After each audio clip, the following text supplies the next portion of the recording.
समय का सही उपयोग, सफलता की कुंजी भूमिका। गांव के एक छोटे से घर में रहने वाला अर्जुन एक होनहार लेकिन आलसी लड़का था। उसकी मां हमेशा उसे समझाती कि समय बहुत कीमती होता है, लेकिन वह इसे गंभीरता से नहीं लेता था। वह अपना ज्यादातर समय खेलकूद और दोस्तों के साथ घूमने में बर्बाद करता, जबकि उसके पिता एक मेहनती किसान थे। एक दिन उसके पिता ने उसे बुलाया और कहा, बेटा, अगर तुम समय की कीमत नहीं समझोगे तो तुम्हें जीवन में सफलता नहीं मिलेगी। अर्जुन ने इसे हल्के में लिया और हंसते हुए जवाब दिया, पिताजी, अभी तो मैं छोटा हूं, बाद में मेहनत कर लूंगा। परिवर्तन की शुरुआत एक दिन गांव में एक बड़ा मेला लगा। अर्जुन और उसके दोस्त वहां जाने के लिए बहुत उत्साहित थे, लेकिन तभी उसके स्कूल के शिक्षक ने घोषणा की कि अगले सप्ताह एक बड़ी परीक्षा होगी। अर्जुन ने सोचा, अभी मेला देख लेता हूं, पढ़ाई तो बाद में भी हो सकती है। अर्जुन ने पूरा सप्ताह मेले में घूमने, वीडियो गेम खेलने और दोस्तों के साथ समय बिताने में बर्बाद कर दिया। परीक्षा वाले दिन जब उसने उत्तर पुस्तिका खोली तो उसे कुछ भी समझ नहीं आया। उसने जो पढ़ाई टाली थी, अब वह उसे भारी पड़ रही थी।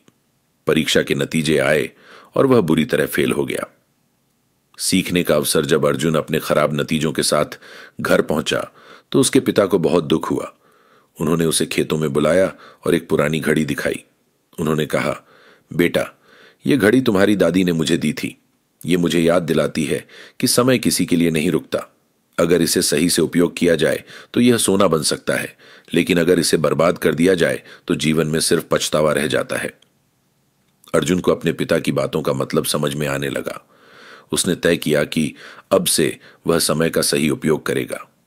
समय का सदुपयोग और सफलता की ओर कदम अर्जुन ने अपने दिनचर्या को पूरी तरह बदल दिया। अब वह सुबह जल्दी उठता, समय पर पढ़ाई करता और हर काम को तय समय में पूरा करने की कोशिश करता। उसने अपने शिक्षकों से मार्गदर्शन लिया और हर दिन मेहनत से पढ़ाई करने लगा। धीरे धीरे उसके परिणाम बेहतर होने लगे। कुछ सालों बाद अर्जुन गांव का सबसे होशियार छात्र बन गया। उसने कॉलेज की प्रवेश परीक्षा में पहला स्थान प्राप्त किया और आगे जाकर एक बड़ा इंजीनियर बना। जब वह गांव लौटा तो उसके पिता ने गर्व से कहा, देखा बेटा, समय का सही उपयोग कैसे सफलता की कुंजी बन जाता है। निष्कर्ष, अर्जुन की कहानी हमें यह सिखाती है कि समय बहुत मूल्यवान है। जो व्यक्ति इसे सही तरीके से उपयोग करता है वह जीवन में सफलता की ऊंचाइयों तक पहुंच सकता है। समय बर्बाद करना खुद की क्षमताओं को बर्बाद करने के समान है। इसलिए हमें हर क्षण का सदुपयोग करना चाहिए और अपने लक्ष्य की ओर बढ़ते रहना चाहिए। समय को बर्बाद मत करो, क्योंकि यही तुम्हारे जीवन की असली पूंजी है। अगर आपको हमारा वीडियो पसंद आए तो आप सब्सक्राइब कर सकते हैं टी ऑडियो FM।